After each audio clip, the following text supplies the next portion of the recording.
నమస్కారం. ఈరోజు ప్రత్యేకంగా ఈ ప్రెస్ మీట్ ఉద్దేశం 5 ఏళ్ల జగన్ పాలనలో దళితులు పడ్డ అనేక అవమానాలు, వాళ్ళపై ఉన్నటువంటి దౌర్జన్యాలు, వాళ్ళొక నరకయాతననే చెప్పాలి. అలాంటి ప్రధానమైనటువంటి రాష్ట్రాన్ని ఎక్కువ కుదిపేసినటువంటి అంశాల్లో ఒకటైన ఎమ్మెల్సీ అనంతబాబు డ్రైవర్ సుబ్రహ్మణ్యం ఈరోజే చనిపోయినారు. డాక్టర్ సుధాకర్ రాష్ట్రంలో తెలియని వారు ఉండరు. ఆయన ఇదే నెల 21న చనిపోయినారు. వీరిద్దరి సంఘటన చూస్తే ఆ డ్రైవరు యాక్సిడెంట్ అయ్యారు అని చెప్పి, యాక్సిడెంట్లో చనిపోయాడని చెప్పి ఇంటికి తీసుకొచ్చారు. అంటే డోర్ డెలివరీ అనేటువంటి పదాలు ఆ రోజే వచ్చినాయి. తర్వాత పోస్ట్ మార్టం రిపోర్ట్ చూస్తే 32 కత్తిఘాట్లతో మనిషి చనిపోవటం, అలాంటి వ్యక్తిని, చంపేసిన వ్యక్తిని వెంట పెట్టుకొని తిరిగేటువంటి జగన్ రెడ్డి నా ఎస్సీలు, నా ఎస్టీలు అని ఎన్నికలు వచ్చినప్పుడు మాట్లాడుతూ ఉండడం అనేటువంటిది ప్రజలు గమనించాలి.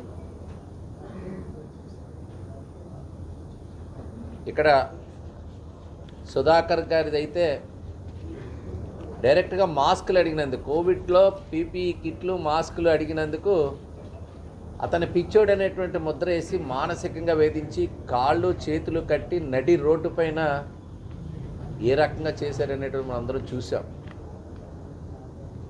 ఆ రకంగా ఆయన మానసిక శోభతో ఆయన చనిపోయినటువంటి పరిస్థితి చూస్తూ ఉంటే ఇక్కడ డైరెక్ట్గా రోడ్డుపైనే చేసినటువంటి పరిస్థితి. సో ఇవన్నీ కూడా ఇంకా ఇప్పటికీ కళ్ళకు కట్టినట్టు కనబడుతున్నాయి. ఈరోజు చూస్తే ఇప్పటికీ కూడా తీరు మారల. ఒక దళిత ద్రోహిగా జగన్ రెడ్డి పైగా దారుణంగా దళితులు హత్యకు గురి కాబడ్డారు. మరి ఎంత ఓచకోత కోశారో అటు సుధాకర్ని కానీ, ఇటు డ్రైవర్ సుబ్రహ్మణ్యం కానీ, డాక్టర్ అచ్చెన్న కానీ ఈ అన్ని ఘటనలు మనకి చెబుతాయి. డైరెక్ట్ సాక్షాత్తు రాజ్యసభలోనే జగన్ పాలనలో దళితులపైన దాడులు, దౌర్జన్యాలు విపరీతంగా పెరిగాయని కేంద్రం లెక్కలతో చెప్పింది. టీడీపీ 5 ఏళ్ల పాలన అంటే 2014-19లో అప్పటి కేసులు నమోదైనవి 8,211 అయితే వైసీపీ 5 ఏళ్ల పాలనలో 56,981 కేసులు ఆ రోజు దాడులు జరిగాయని చెప్పి నమోదైనవి చెప్తున్నాం. 2014-19తో ఇప్పుడు పోలిస్తే వైసీపీ హయాంలో దళితులపై దాడులు 10 రెట్లు పెరగడం అనేటువంటిది కేంద్ర లెక్కలు చెప్తూ ఉన్నాయి. జగన్ రెడ్డి తన 5 ఏళ్ల పాలనలో ఎస్సీ సప్లాన్ నిధులు దారి మళ్లించి మీ అందరికీ తెలుసు 27,000 కోట్లు, ఎస్టీ సప్లాన్ అయితే 5,000 కోట్లు, మొత్తం 33,000 కోట్లు అది డైవర్ట్ చేసి ఆ ఫండ్స్ వాడడం ద్వారా మొత్తం దళిత సోదరులందరూ కూడా ఆ సబ్సిడీస్ కానీ, ఆ గ్రాంట్లు కానీ, లోన్లు కానీ వాళ్ళు కోల్పోవడం జరిగింది అనేటువంటిది కూడా తెలియజేస్తున్నాం. ఇంకా అధికార మదం పోలా. 11 సీట్లకు పరిమితమైన తీరైతే మారలా. మీరు చూస్తే అన్నమయ్య జిల్లాలో ఒక దళిత అధికారి పైన విచక్షణారహితంగా దాడికి పాల్పడ్డారు, మనం అందరం చూసాం. వైసీపీ లీగల్ సెల్ జిల్లా అధ్యక్షుడు సుదర్శన్ రెడ్డి వాళ్ళ ఫాలోవర్స్ 20 మంది వచ్చి ఆ ఎంపీడీఓ మండల పరిషత్ ఆఫీస్లో ఎంపీడీఓ జవహర్ బాబు పైన దాడి చేశారు. ఎంపీపీ లేరు, వచ్చినాక తాళం తీస్తారంటే ఆ తాళం ఇవ్వకపోతే మాకు ఎదురు చెప్తావా అని చెప్పి కింద పడేసి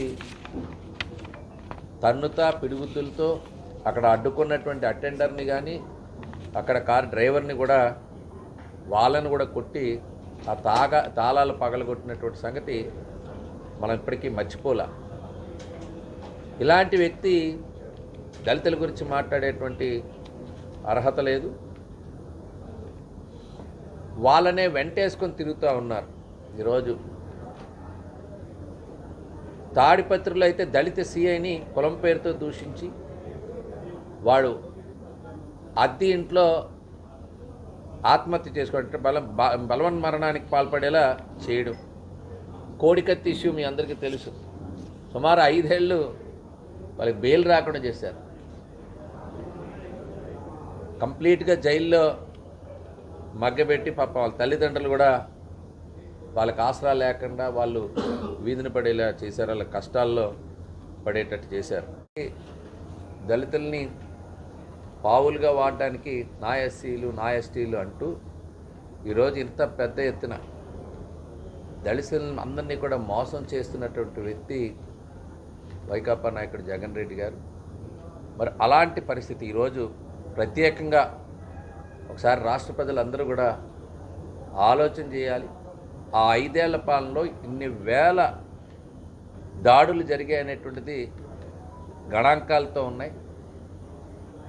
అనేక మంది ఇబ్బందులు, హత్యలకు గురి కావడం, అందులో రాష్ట్ర వ్యాప్తంగా సంచలనం సృష్టించినటువంటి అంశాలు ఇదే నెలలో ఈరోజు సుబ్రహ్మణ్యం చనిపోయిన రోజు, ఎల్లుండి 21న సుధాకర్ గారు చనిపోయిన రోజు. కాబట్టి మేము రాష్ట్ర వ్యాప్తంగా ఇది అందరూ కూడా దళిత వాడల్లో కానీ ఒక చర్చగా ఇట్లాంటి పాలన ఓట్ బ్యాంక్ రాజకీయాలకి వాడుకొని వారికి సమాజంలో ఉండేటువంటి గౌరవాన్ని ఇప్పుడు అందుకనే అనేక విధాలుగా ఈరోజు ఎస్సీ ఎస్టీలకు వచ్చేటువంటి నిధుల కేటాయింపులో కూడా పెద్ద ఎత్తున ఈరోజు మన బడ్జెట్లో కూడా పెట్టడం జరిగింది. ఏదైతే రాష్ట్రంలో గతంలో అన్యాయం జరిగిందో ఆ అన్యాయాన్ని రూపుమాపుతూనే న్యాయం జరిగేలా రాష్ట్రంలో చంద్రబాబు నాయుడు గారి నాయకత్వంలో, ఎన్డీఏ కూటమి నాయకత్వంలో వీరికి సముచితమైనటువంటి గౌరవమే కాకుండా సముచితమైనటువంటి ఉపాధి అవకాశాలు కలిగే విధంగా వారికి కేటాయించిన సంక్షేమ నిధుల విషయంలో కానీ వారికి జరిగేటువంటి దాడుల్లో కానీ ఏ రకమైనటువంటి అవకాశాలు లేకుండా నిబద్ధతతో పనిచేస్తున్నటువంటి ప్రభుత్వంగా ఈరోజు గతంలో జరిగినటువంటి ఆ దాడులను కూడా ప్రజలకు గుర్తు చేసే విధంగా ఈరోజు ఒక కార్యక్రమాన్ని కూడా ఈ 2 రోజులు తీసుకోవడం జరిగింది. 21ని కూడా సుధాకర్ గారు హత్య కాబడ్డారు కాబట్టి అక్కడ కూడా వారికి నివాళులు అర్పించేటువంటి కార్యక్రమం చేపడతామని చెప్పి తెలియజేస్తూ వారి ఆత్మకు శాంతి కలగాలి, గత పాలకులకి బుద్ధి రావాలని చెప్పి మీ ద్వారా కోరుతున్నాను.